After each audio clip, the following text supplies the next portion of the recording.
So there's farm machinery. And here's where the grass has been cut.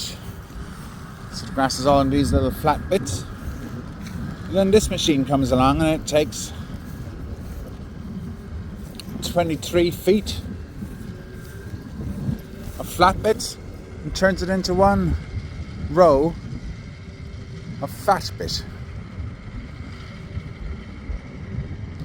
So it hoovers up that grass and puts it in a line.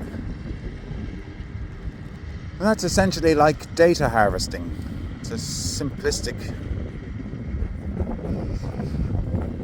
representation of taking loads of lines of information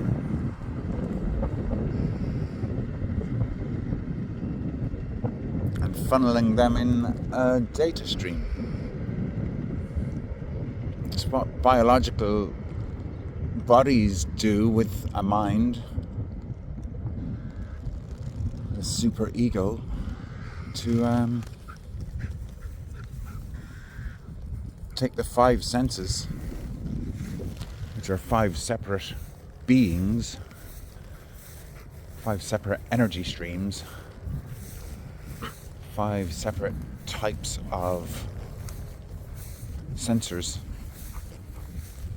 in a belief system about how to translate sensations into decision making. So as five streams become one stream,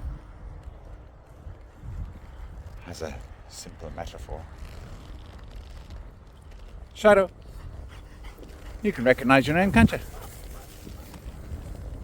But when he's out in the wild, what he's got in mind isn't taking into account that what I'm saying philosophically might be interesting and perhaps he should stop sniffing around and actually sit beside me and listen to what I'm talking about.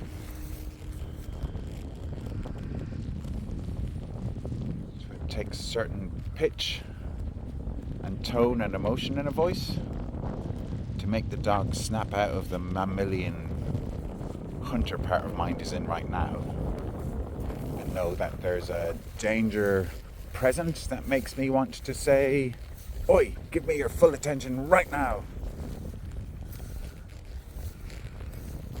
so that he'll come back to where I am instead of roving around in a place where perhaps there are vultures or farmers with guns or deer that I don't want him to be chasing.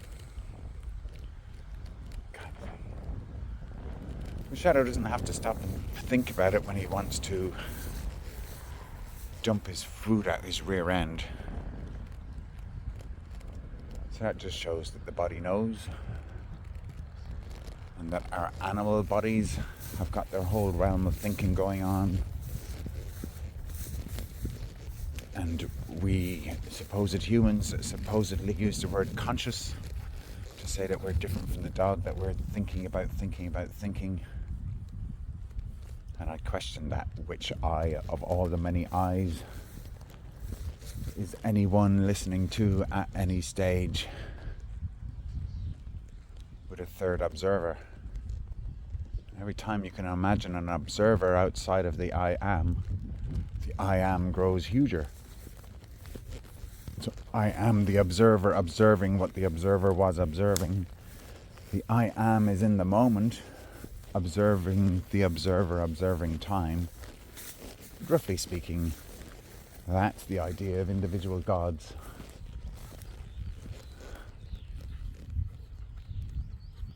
Ruling over various timescales. And once you can imagine an observer observing all the various gods of all the various cultures, of all the various stratifications or unique beginning points, or whatever you want to call it, on Earth. Basically, we can look back over time on Earth and see all these various cultures coming together and creating something collective. And then they start discovering each other and fight or flight. End up at neighbouring towns, either always at war or trading together quite happily.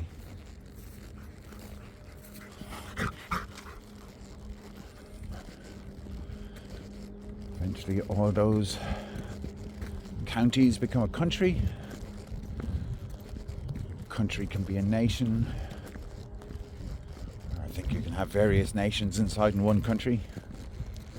Those nations could be getting along with each other or at odds with each other, or a mixture of all sorts. So the pagans and the Christians were two different nations, you could say. Or the Jews in the Middle East and the followers of Jesus could be said to be two different nations. Or the whole idea of the Roman Empire is loads and loads and loads and loads and loads of different nations under one empire. And then the European royalties in the last 1,000 years show that you can have many nations that become one empire, and the one empire is split in two, and then those empires split into pieces. So you have all those different European countries acting like they're separate empires, taking over huge parts of the world in order to effectively build the information network of shipping and monetary law, maritime law. But to make that into the one empire of the whole globe, which would now be called globalism, because looking back, nation states and nationalism seemed to function so well to create the modern world that the nationalists are quite upset that globalism is taking over from nationalism. You've got to remember, at some stage globalism is going to be in the past. Post-globalism will have evolved. It's our biology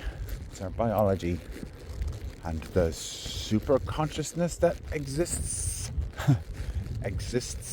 outside of the time-space continuum bubble.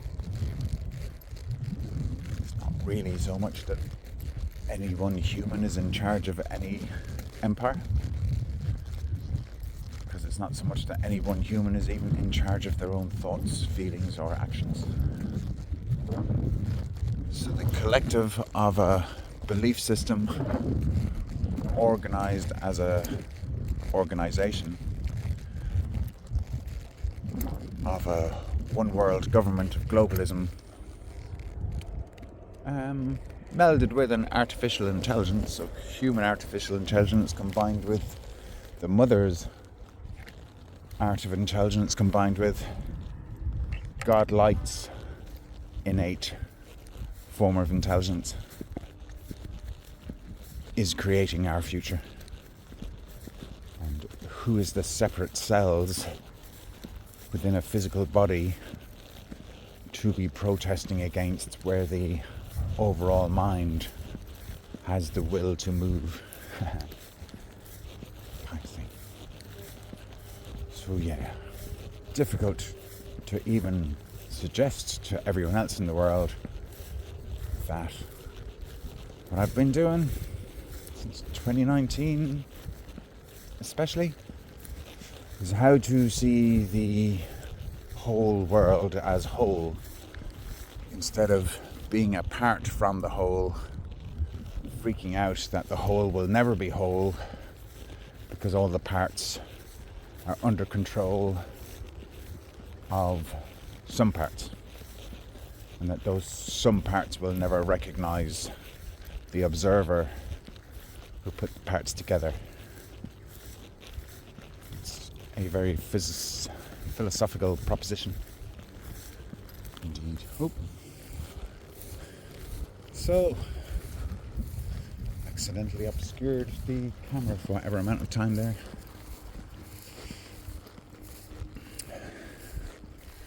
Me and Tara and the kids have just been in Glasgow City for a few days, and to see the change in Glasgow since I was last there 10 or 20 years ago for a night. But basically it is totally multicultural. There are skin colours and culture colours and background colours from all over the place there at this stage. It's a bit like the New Jerusalem, where all races underneath the one roof kind of concept. In other words, it's a bit like London kind of concept. I was very interested to see that, like, it's really friendly. It's really not much violence, not much bad vibes. Very magical. Men came up and shook my hand instantly when we met for the first time. There was none of this, like, projecting worst case scenario judgments in a flight or fight mode. Look there.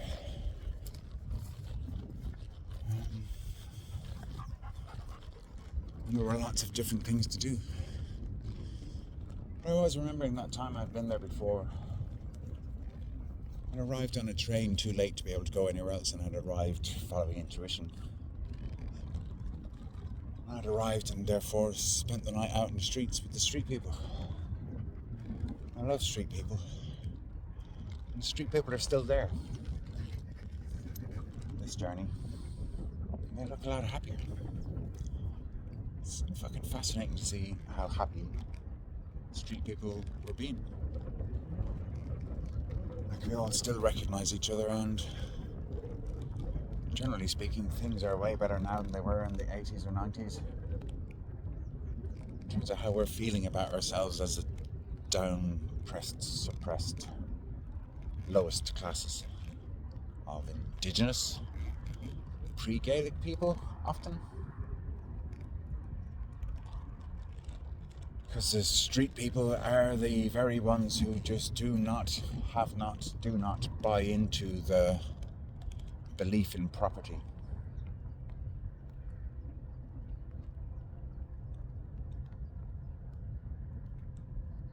Whereas the middle classes have learned from the upper classes that if you're not going to buy into property, then you'll end up in the streets. While the guy in the upper classes owns all the land you can see all around by royal grant, royal charter, because of royal decree that some royal has the brain power and intelligence built up over hundreds of years to be able to figure out how one type of being are able to control millions and eventually billions of people with an operating system based on a promise to pay. I'll give you a loan if I trust you. Fide within confidence. Oh, I don't even know how that. Bye bye.